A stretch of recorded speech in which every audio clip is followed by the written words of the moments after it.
We're very delighted today to have Donald Mckinnon with us, and he's going to talk in his lecture about the history and the heritage of South Africa's old botanic gardens, which date back a surprisingly long time to the time of the Dutch East India Garden in the 1650s. A network of British colonial period botanic gardens throughout the Cape and in KwaZulu-Natal, and also a birth of modern South African botanical nationalism with the founding of the Kirsten Bosch Botanic Garden and the South African National Botanical Institute, with a network of indigenous gardens. So without further ado, I'd be delighted to hand over to Donald, who's got a fascinating talk with some wonderful slides ahead of us. As Rachel has said, the talk is being recorded. Just a couple of other points. Firstly, to preserve bandwidth, could we ask people who are joining us to have their cameras off and their microphones on mute, please? And questions, please write them in the chat box so that we can gather them all up and put them through to Donald at the end. He'll be talking for 3/4 of an hour or so, and then there'll be time for questions for another 15 minutes or so beyond that. Anyway, enjoy the talk. We look forward to learning a lot that we didn't previously know. Thank you very much, Donald, and over to you. Thank you. Thank you, Francis. And thank you to the Commonwealth Heritage Forum for inviting me to speak. I'm very glad that Africa is being included in this series on botanic gardens. I thought I would start just by refreshing your memory or your mind about what a botanic garden is. And this is something, just a paragraph, single paragraph that my mother wrote. She was a botanical historian as well, Eileen McCracken, over 30 years ago. And she said the primary aim of a botanic garden, as opposed to a park, is to provide practical acquaintance with the plant world. A botanic gardens may delight the eye and the aesthetic senses, satisfy idle curiosity and excite wonderment, but the capacity to produce these reactions is of only secondary importance to its basic functions. That is, the accumulation of botanical and horticultural knowledge, or research if you want to call it that, and the dissemination of that knowledge, information, and education.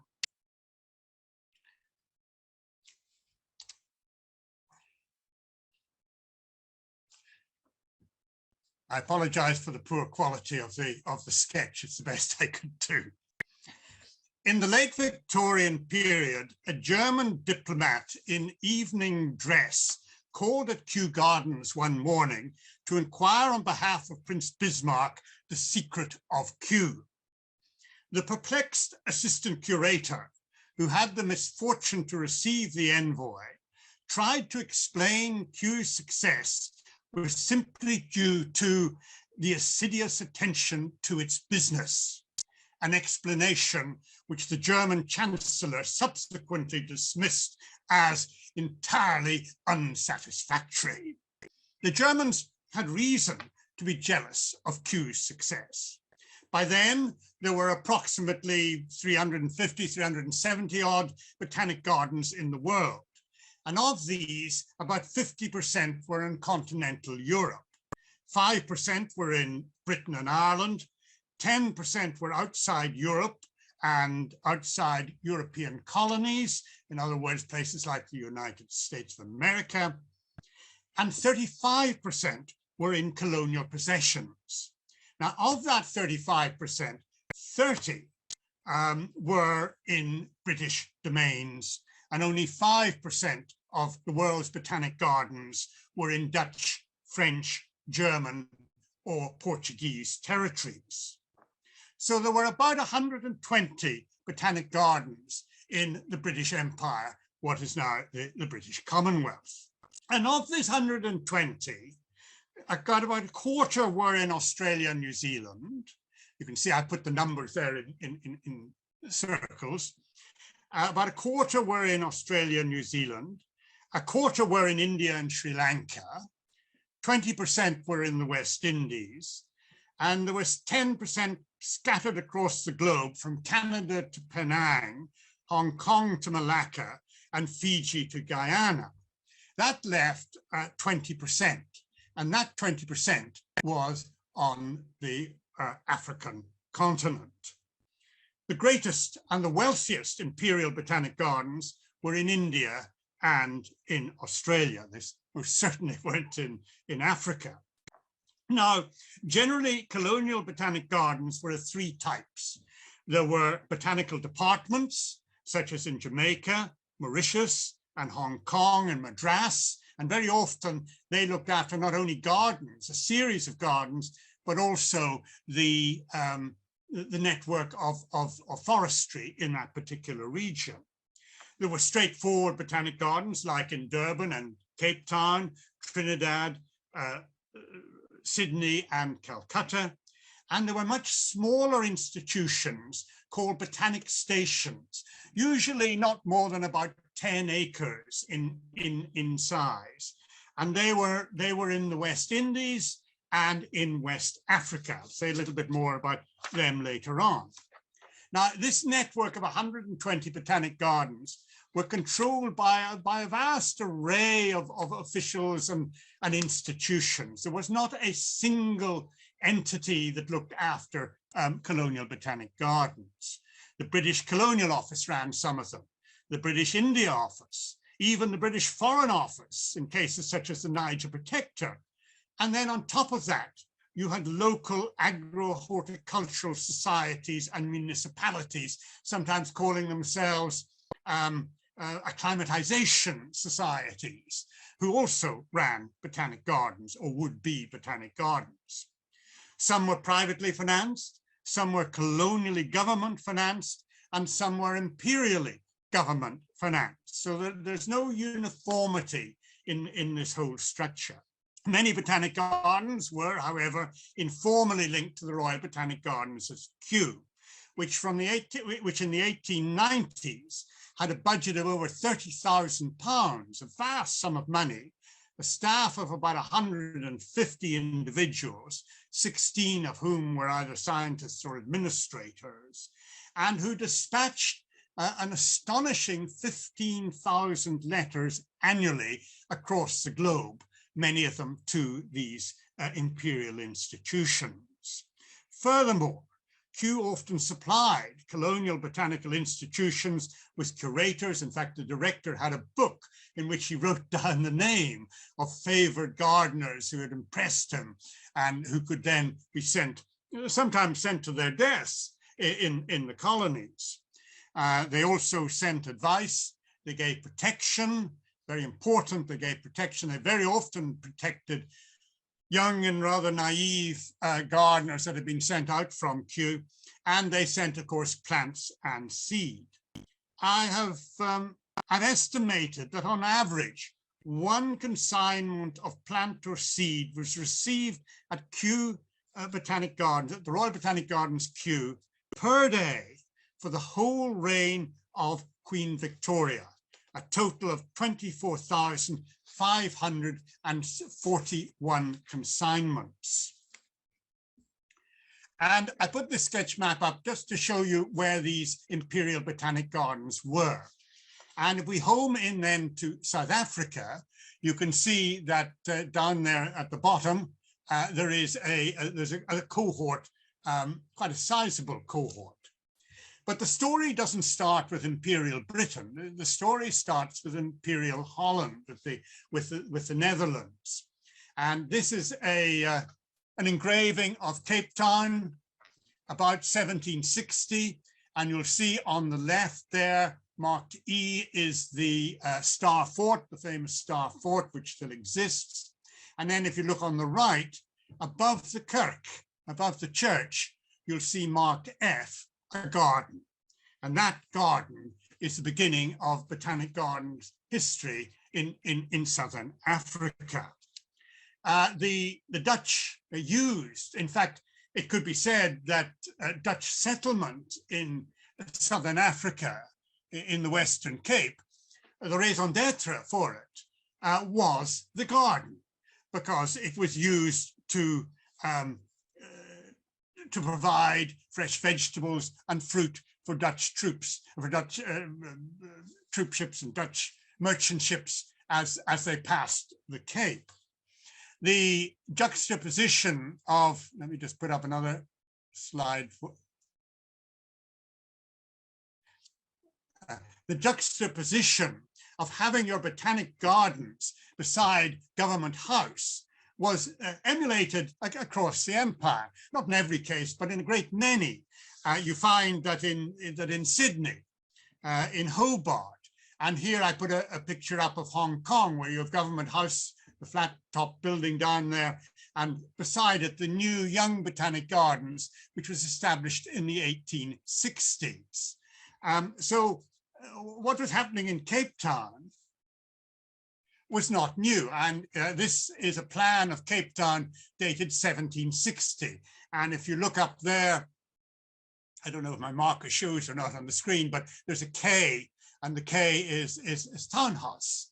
It is the, what it says, I think if you go down to K there, the Maison de Plaisance, the governor, the governor's, basically the governor's home. So the governor has his house beside what becomes the Botanic Gardens, and that became the norm. It basically was an extended garden that the governor gave himself and gave to the curator an extended responsibility of having to look after it. And when the hoi polloi, when the populace had left the gardens, the governor always had a separate gate which he could open and go in and walk in the grounds with his family by himself. So the gardens in Cape Town was the beginning. It set out as a means to provide provisions for fruit and vegetables to ships, but it also very soon became basically a holding pen for indigenous flora from the region that was brought in either by plant hunters, the famous plant hunters like Mussel or Thunberg or what have you, or just by farmers bringing in plants. Or locals bringing in plants. They would be planted in this garden and then they would be shipped out to the great botanic gardens, Western Europe, and in particular to Leiden in the Netherlands.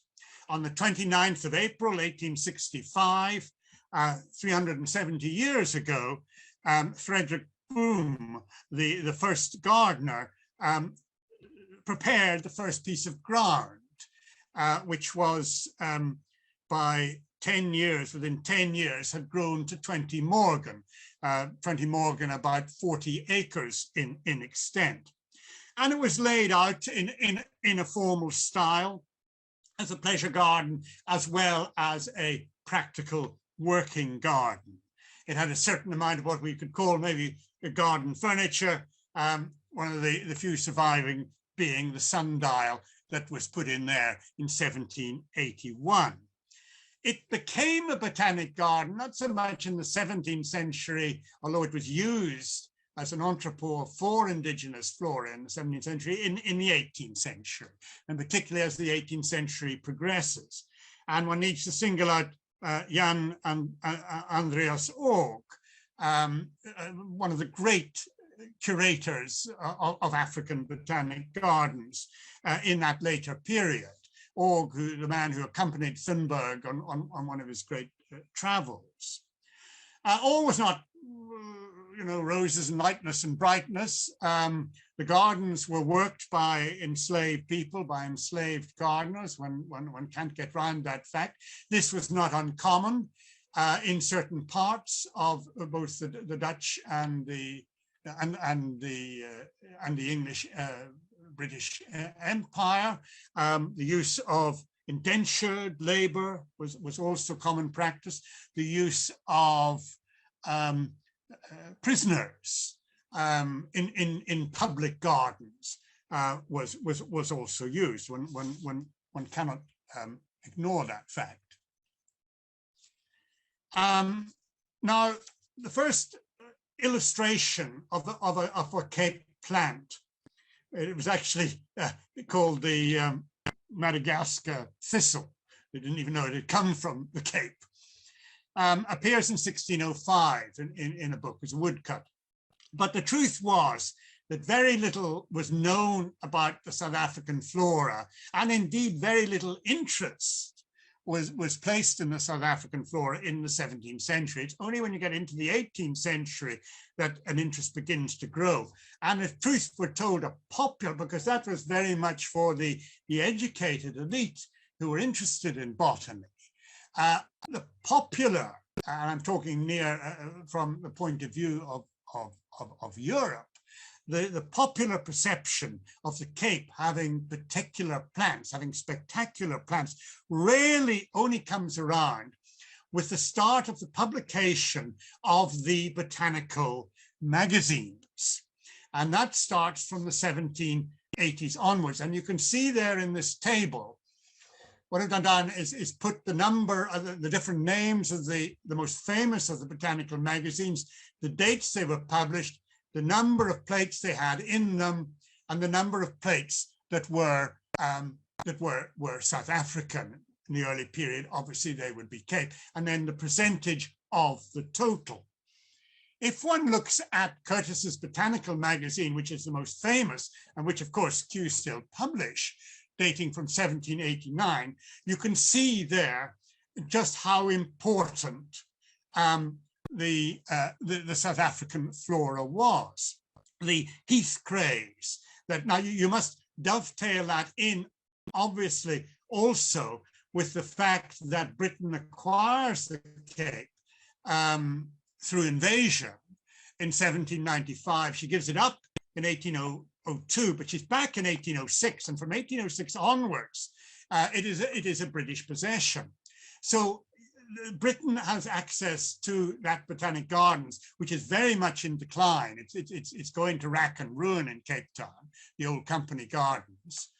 And you can see that the result is this vast number of plates representing the number of plants that are being sent across, taking a journey of 180 days plus to get from Cape Town to Europe. If that, one of the great improvements, of course, of the 19th century, apart from the Wardian case, a very good book on the Wardian case has just come out, Kew have just published, is steam power, because steam engines cut that voyage between Africa, Southern Africa, and Europe from about 180, 200 days, whoomp, down to about 17 days. And leaving aside the Wardian case and the wonders of it, you can just imagine the impact that had on the number of plants that were able to arrive safe and well at the end of their journey.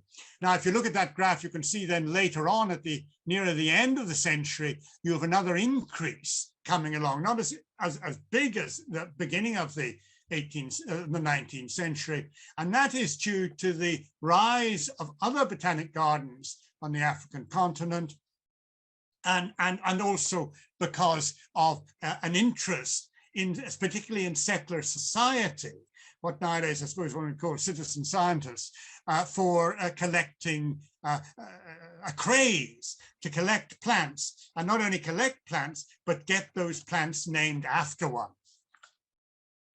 So you'd have Encephalatus mirabilis, or no, you have the name of the person, you'd have Macrachiensis mirabilis, like that. That was the idea that you wanted, and that was great bonus for Kew. Now, there was very little done at the beginning of the 18th century. South Africa was in a fairly unsettled state. There was a conflict between not only racial conflict, but also within white society, Afrikaans-speaking people and British-speaking people.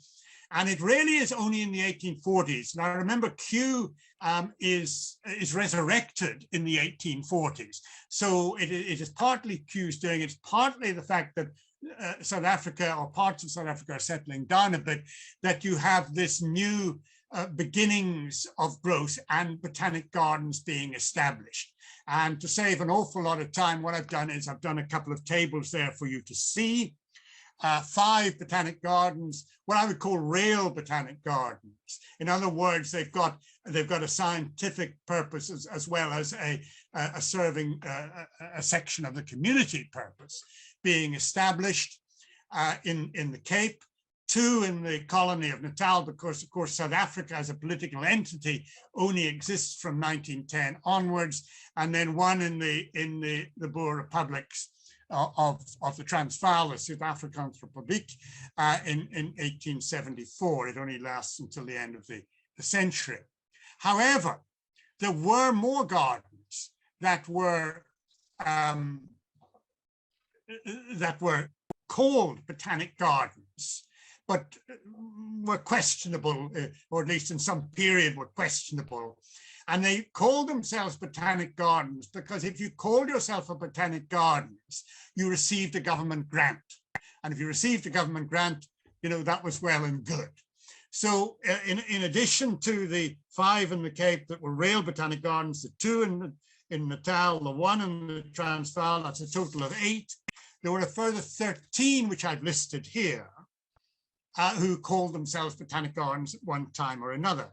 Now, some of them, like the one in Port Elizabeth, St. George's Park, was for a period, to all intents and purposes, a botanic gardens as well. But nonetheless, it means that in Southern Africa, as we get into the 19th century, there are over 20 gardens which are claiming to be botanic gardens. And some of them were pleasant, small. This is Mussel Bay. The concept of Mussel Bay having a botanic gardens is weird and wonderful. This is Mussel Bay Botanic Gardens, pleasant, really public parks with a little bit of you know, a nice fountain, a bit of ironwork, what have you, just to give it a bit of a spruce up. To put in context, what I've also done is put up a slide here of the other botanic gardens that existed in the 19th century in Africa. And you can see there that there are 9 from 1887 in Lagos. There are 9 botanic stations established, and there are 3 botanic gardens. 1 is in Egypt, 2 are in Uganda, famous one in Entebbe, and also Kampala as botanic gardens. And then I think to that you also have to add Dr. Kirk's garden. I know this is about public gardens, but Dr. Kirk is just so important in the history of botany in East Africa, scientific botany in East Africa, that we have to put his gardens and Mwende in Zanzibar in the list as well. Now, the botanic gardens in Southern Africa faced innumerable problems. I read once a curator saying, of course, we have no grass. Well, I think having no grass was the least of their problems.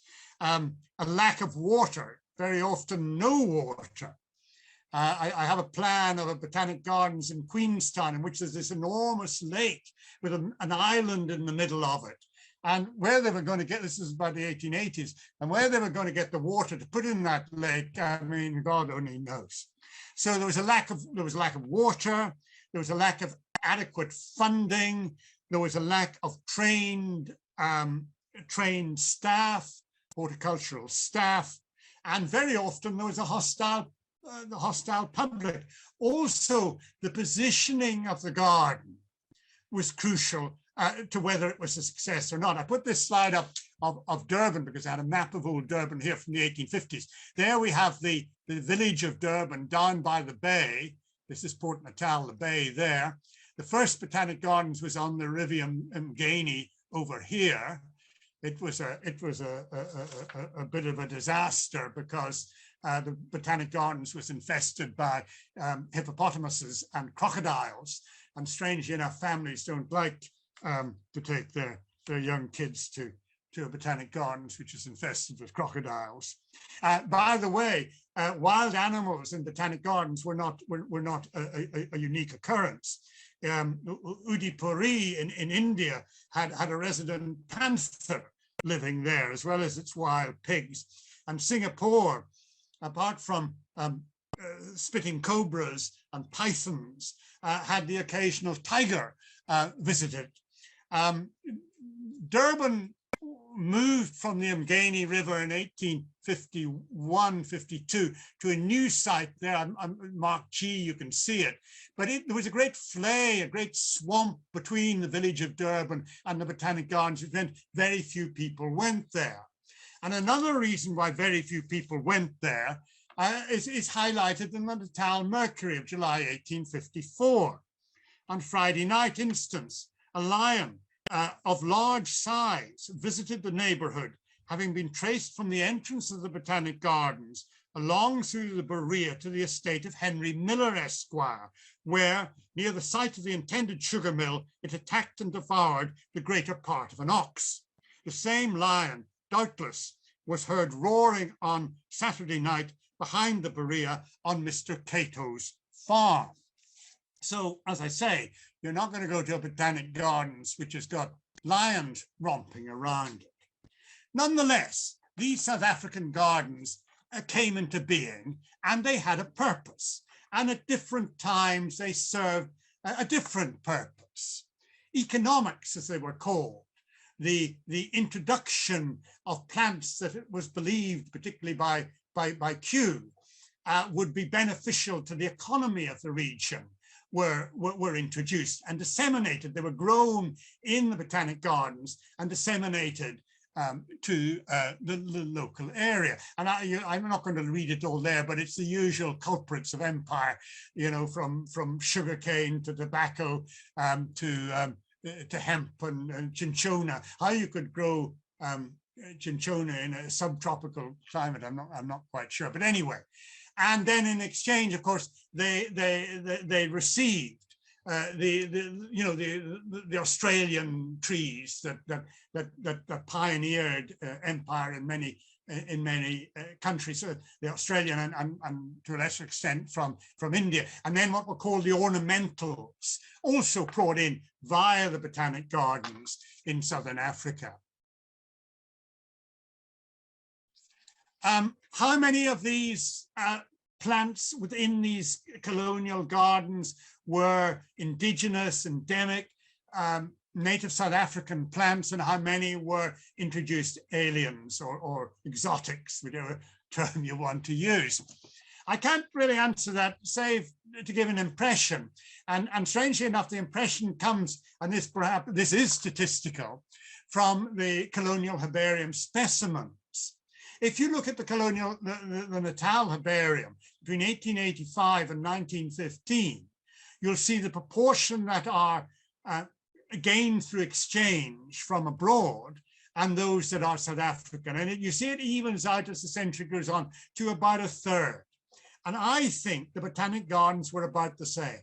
I think about a third of the plants in these Botanic Gardens were South African, and then 2/3 were from, in our case, mainly from India and a certain amount from South America, a bit of Australian thrown in too.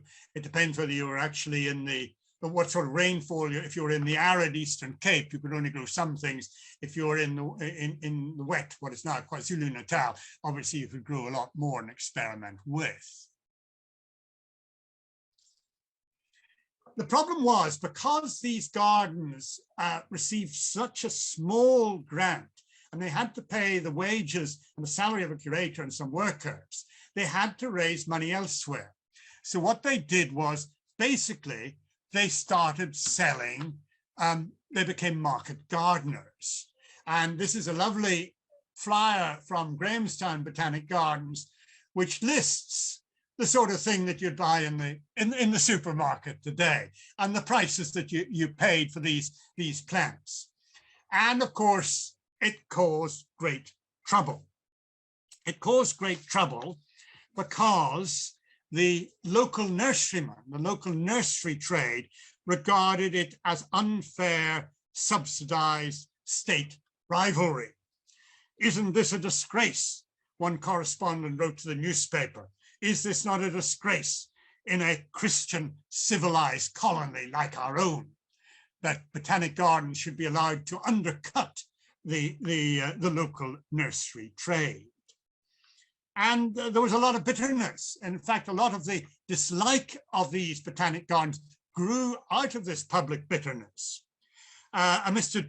Deacon, or Dacon, complained, who was a nurseman, also ran liquor outlets, complained that he wanted a tree cut in Durban Botanic Gardens, which was overhanging the main path.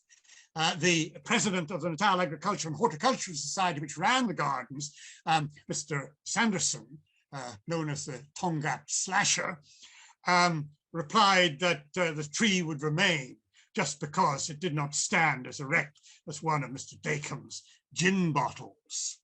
And another letter in the newspaper grumbled of the Botanic Gardens, "We must not take our Botanic Gardens seriously.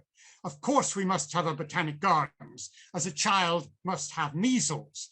And although with us the complaint is chronic, it is in such a mild form that we don't know that we've got it." So there was exchange of economics, but there was also the scientific side. And maybe this is the side we should concentrate on.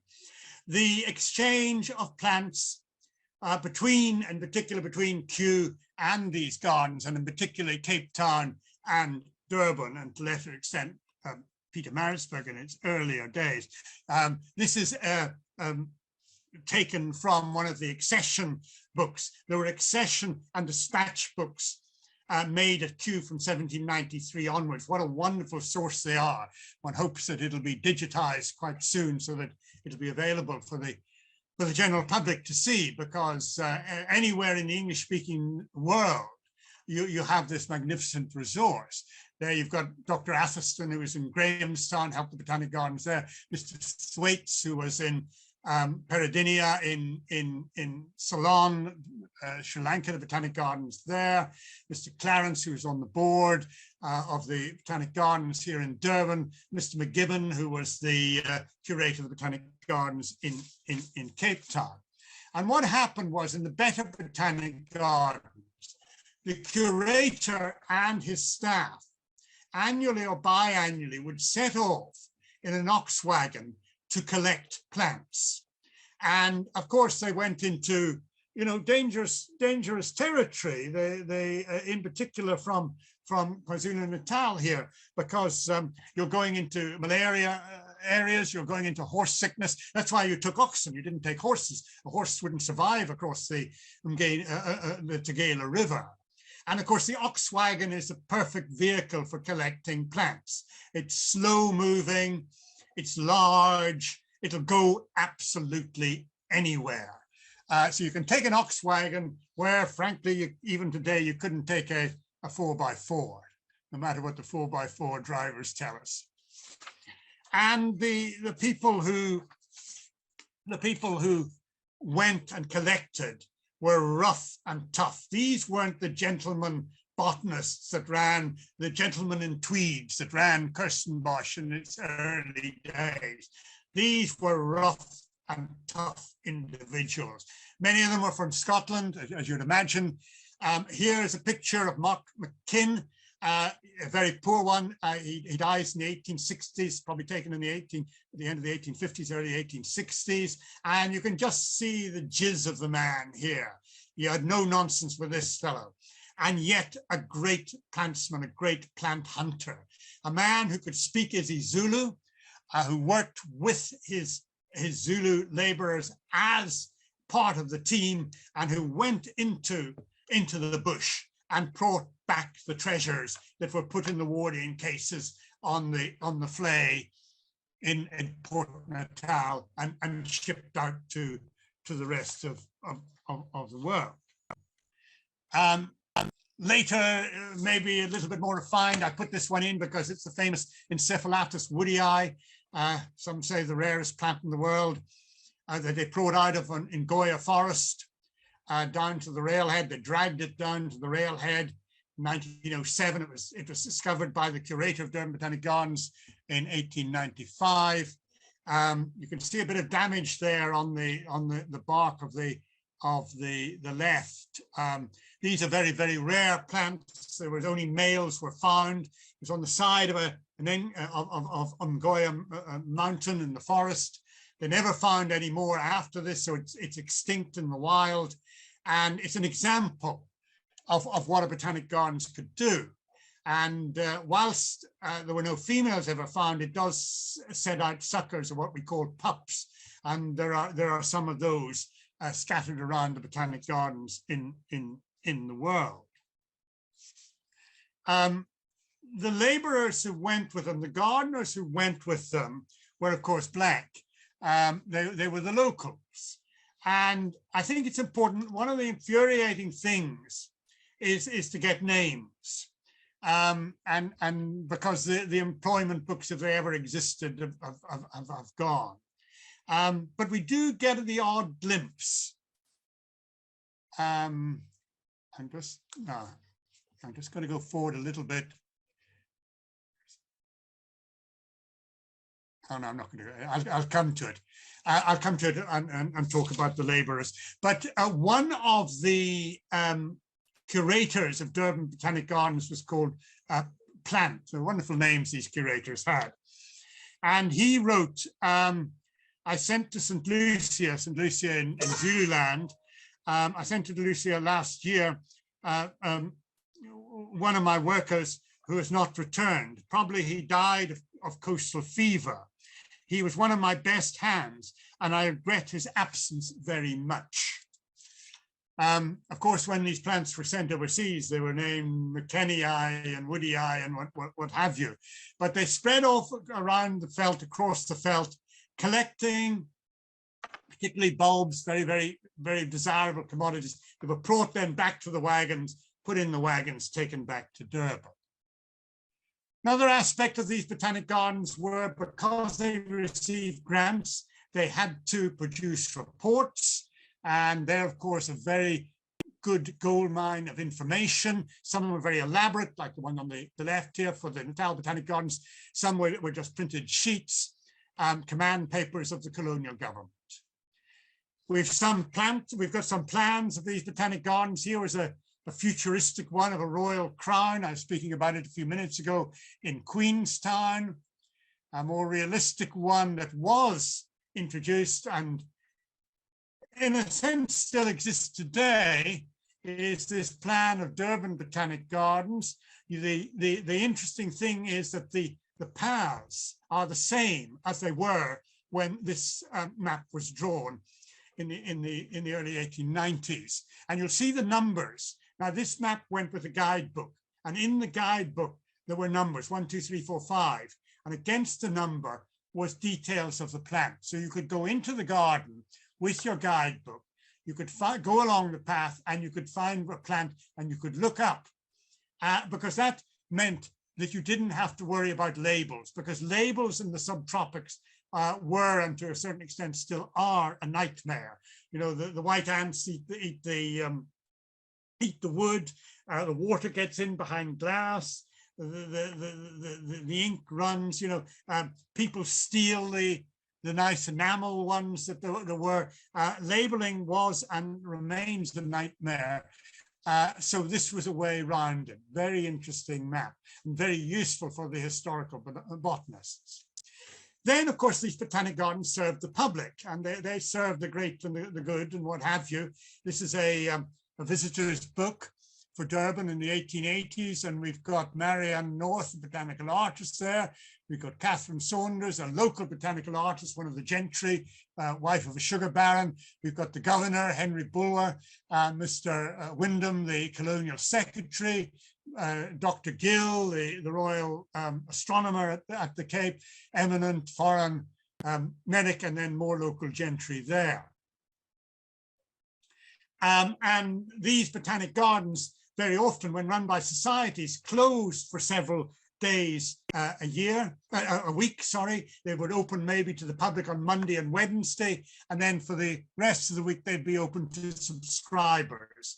And subscribers were allowed in. They were also allowed to take the value of their subscription in plants. So that meant the rural curator had to run a nursery.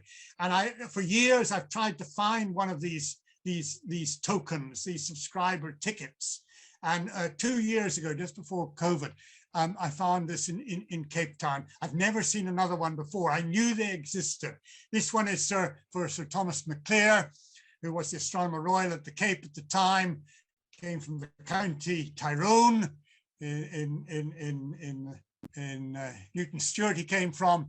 And as you can see, it is very elaborate and has a nice wax seal to it. Well, most of the Botanic Gardens had got these throughout the British Empire. Buildings, not much in the way of buildings because of the climate, because of the white ants or the borer beetle. But I put in one or two. There were 4 conservatories in South Africa in its old Botanic Gardens network. The only surviving one is in Port Elizabeth, which you can see there. It was, let me give you a few facts. It still exists. It's the only one that does exist. They all came, or most of them came in packs, in kit form from Britain, from Scotland, from J. Boyd and son of Paisley. And they came out in bits and then they were reassembled. And this one, the iron, wood and glass cost £1,500, a lot of money. The freight to South Africa cost £336. Now remember, the grant for the garden was only £300 at the time. And then the foundations, which you had to build, and then the labor to erect it cost £1,900, which meant this conservatory opened on the 13th of September, 1882, cost the vast sum of £3,800. And then when you've got it, then you had to buy additional stuff. You had to buy the cast iron seats. The old Victorian Botanic Gardens couldn't have its cast iron seats, and you had to have its stone vases for the plants to sit in. It needs a bit of tender loving care, this, but at least it's still there. The one in Durban is not there. The borer beetle got hold of it, erected in 1898. By 1948, it had collapsed. This is a photograph of its opening by Sir Walter Healy Hutchinson. Of course, the audience is all white. That introduces the whole debate about who was allowed into Botanic Gardens. Certainly for a function like that, they were essentially colonialists, so colonists attended. There was no bar per se in somewhere like Durban Botanic Gardens, racial bar, but of course there was a bar created just by the structure of society that existed that would prevent someone, a black person, entering an institution like that. The interior of the Durban Botanic Gardens is very rare to find a photograph of an interior of an African Botanic Gardens. Nice duck suit that he's wearing there, that chap. I put this photograph in because it has a bridge, which means there is water, which is a rare event indeed in a South African Botanic Gardens, or it was. This is Grahamstown Botanic Gardens, which still exists. Whether it's a Botanic Gardens or not is open to debate. And this lovely structure, this lovely pagoda in Fort Beaufort Botanic Gardens, of all places. And you can see that the pagoda, which is a proper pagoda, as you can see, because it's on a raised platform, is made on sandbags, a pile of sandbags, and they pop the pagoda on top. If you, I don't know whether you can see, but on the right of the picture, there's one of the gardeners. There were facilities in some of these Botanic Gardens. This is the tea room in Durban, run by Mrs. and Miss Malon, famous for its ginger beer and homemade cakes. It had, we're told, unlike Kew Gardens, which had a horrible apparatus like they use in prisons to make the tea, in Durban you were given teapots. and they used, I'm glad to report, butter and not margarine in their sandwiches. Unfortunately, the rivalry of the beach came to play, and by 1909, Durban Beach had eclipsed Durban Botanic Gardens, and the tea room had to close, although it did reopen later. The black staff, I should have put this slide in earlier on. Very difficult to get information. In Durban, initially, Zulu staff would have been employed. They were used in the gardens, they were used in collecting. William Kite, who was curator in 1879, lost his entire Zulu staff when the Anglo-Zulu War broke out. And one morning he came to work and they'd gone. They just vanished. The whole of the workforce had left to cross the Tugela to join the Impis to fight for the survival of the Zulu kingdom against the invading British. Later in the 1880s, the Botanic Gardens employs some indentured Indian labor.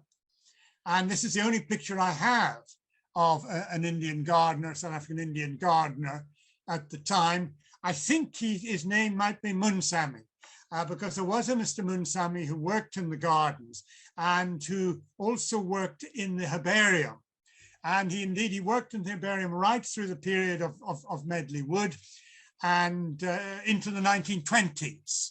So at least we've got a very fuzzy picture of him, but at least we've got a picture. There were no women curators of botanic gardens in South Africa. What there were, however, were women curators of herbaria.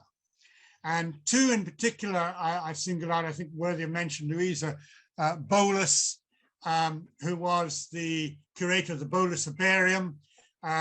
She was the grandniece of Harry Bolas, the famous botanist, the most famous botanist probably at the end of the 19th century.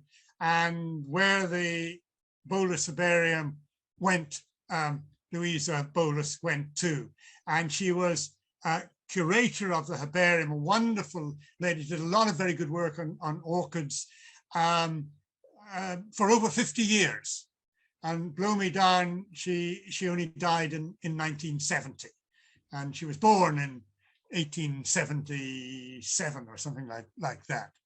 I also put in Helen Forbes, who is a forgotten figure, sadly, but who should be remembered in the Natal Herbarium in the 1920s, when the Durban Botanic Gardens basically goes to rack and ruin. She kept the flag flying. The gardens was divided and the herbarium was hived off to governance from Pretoria, but she kept the flag flying.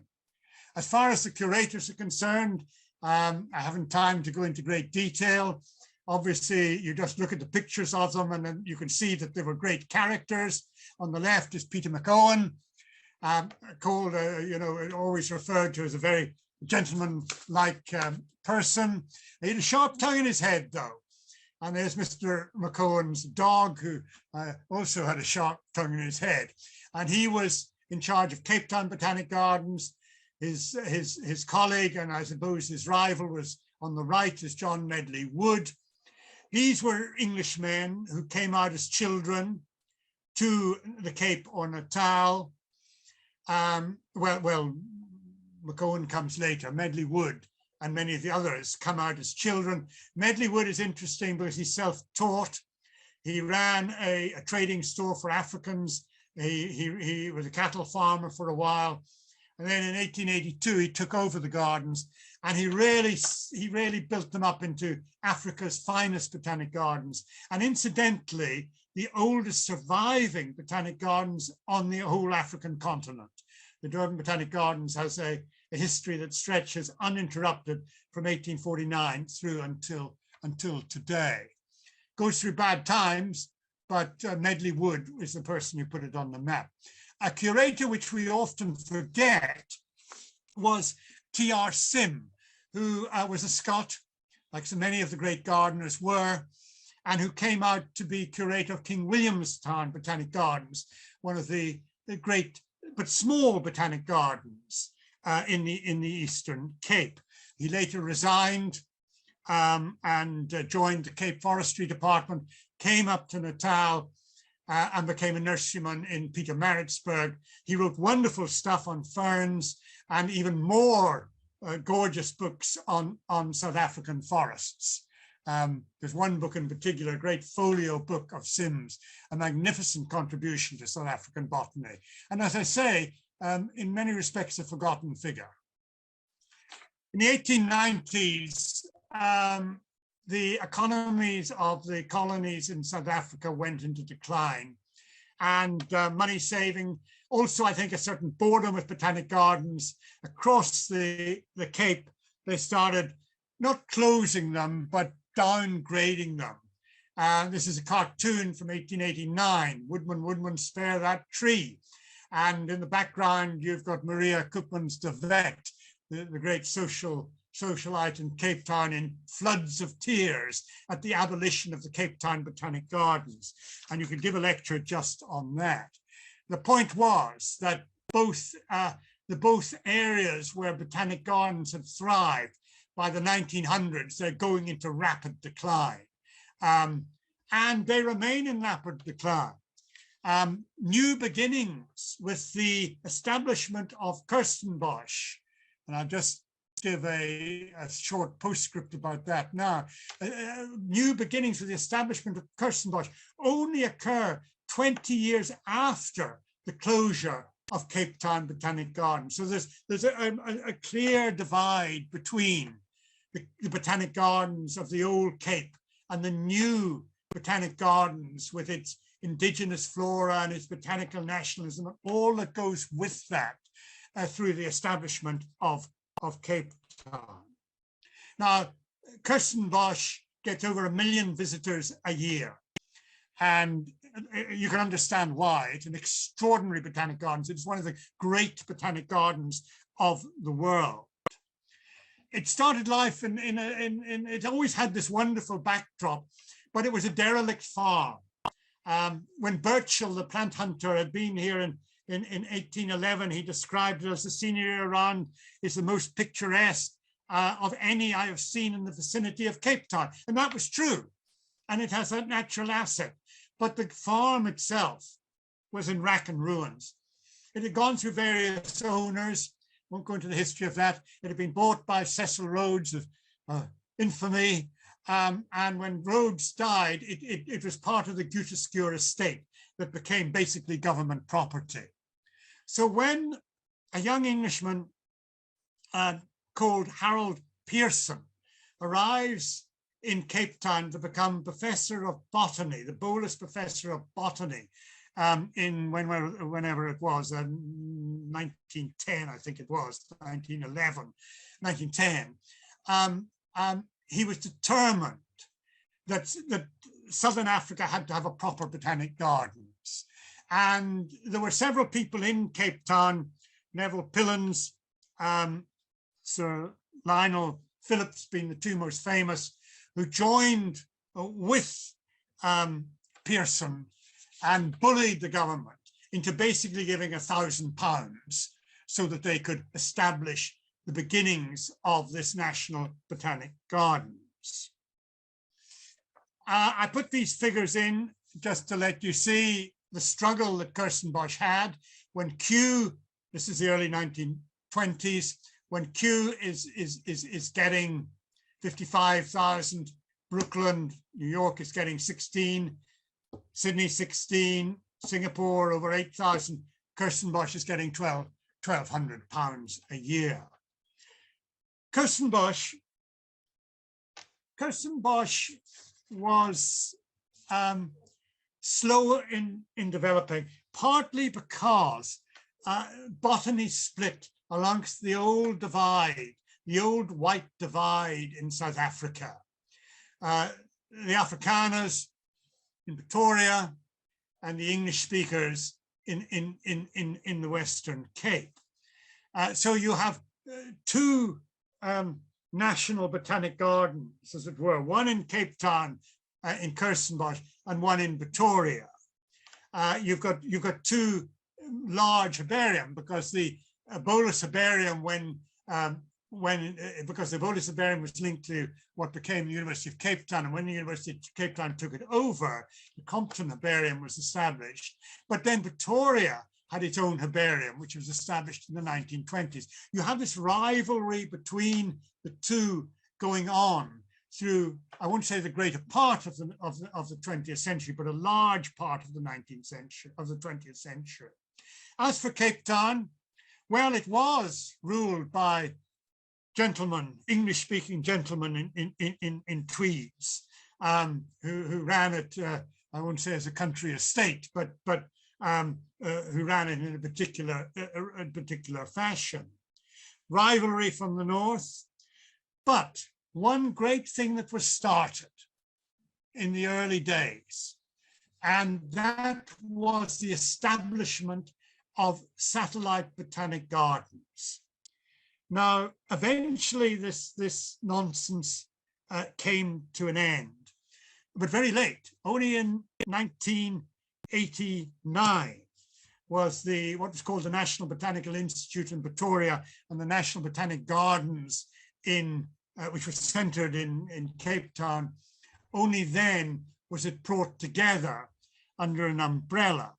And then subsequent to that, in 2004, the South African National Biodiversity Institute was established, and that includes zoological gardens as well as botanical gardens, because it's biodiversity in the wide spectrum of things. But in those early days in Kirsten Bosch, they established a network of satellite botanic gardens, which has grown and grown and grown. Now, nowadays it is Sandby's network. It isn't Kirsten Bosch's network. Kirsten Bosch may be the jewel in the crown, but it doesn't in itself run. And then parallel with that, you have the establishment in 1913 of the South African Botanical Society, which is set to popularize the South African indigenous flora and to support, as the gardens were, because they have a dual purpose. It's not only exhibiting and educating about the South African indigenous flora, it is also conserving the South African indigenous flora. I won't say the two are clean different, but they must run in harness with each other. And the South African Botanical Society, with its journal Felt and Flora, which I must concede and admit my wife edits at the moment, come into its own. So there is a list of the botanic gardens, and because there is such diversity it is not just the Cape Floral Kingdom of the Western Cape. You know, you've got the arid Northern Cape, you've got the Karoo, and you've got the Eastern Cape, the Thornveld, you've got the Highveld, you've got the subtropical, and you've got the coastal and the forest belts as well, that you have to have this range of botanic gardens. There are 11, well, there's 10 and one being established, botanic gardens in this network. So not only do these botanic gardens present a spectacular variation, the spectacular variation of South Africa's indigenous flora, but they also encourage its conservation. This is where, for most of the old botanic gardens, most of the old South African botanic gardens are long gone. And when they do survive, it's in a state like this. This is human stork in the Eastern Cape, a rather sad scene. So if ever there was a phoenix which arose from the environmental world, it has been in South Africa with the rebirth of its Botanic Gardens network. Ex Africa semper alquit novi. Thank you very much, Francis. Thank you very much, Bernal, for giving us such a comprehensive tour of the gardens of South Africa. It's really wonderful to learn about both how they developed, how they were connected to each other, how they were connected at great distance to Kew, and how plants and information was transferred between the two using the Wardian cases. And also to learn how there's now such a thriving network of botanic gardens throughout South Africa. It would be great if there were some questions which people would care to ask. I have one here from Katie Telcher, who I believe is based at Kew, who gave us our previous tour. That must be the Palaces of Palms, which is a superb book, which has come out fairly recently on Palms. I'm a bit frightened that she's present. Anyway, her question is that you mentioned the proliferation of botanic gardens. And effectively the qualification for being a botanic garden was that you could then receive government grants. Beyond the actual claim through using the name of being a botanic garden, was there anything else the gardens needed to do in order to qualify for their grants? No. So you could just call it a botanic garden, and then the government would give you some money? Well, you had to have a park, you had to have a garden. But beyond that, all you had was the, look, it was done in a well-meaning fashion. But you know how well-meaning they are in Cape Town. You know, they don't always know what the rest of us in the real world is like outside. Oh, and Katie also says that she's glad you like the book too. I had a question, which was to ask whether there was any particular botanic interest shown by sort of the great pariah of South African history, Cecil Rhodes, or indeed by other people who were alive at the same time, such as Jan Christian Smuts. Well, Jan Christian Smuts, most certainly, he spent more time fiddling around with grasses than he did with running the country properly. So the answer there is most definitely yes. Not with Rhodes. I mean, Rhodes was a scoundrel. But let's not dismiss the toffs completely, because colonial governors, and in Africa and indeed elsewhere, colonial governors were very often very keen on curiosities of natural history, as they were called. And very often, it wasn't just because the Botanic Gardens was beside their home. They were sort of amateur scientists in their own right. And you find some of them actually corresponding with Kew. So you do get governors who were sort of, you know, semi botanists who were amateur botanists, and you do get politicians who were interested in botany.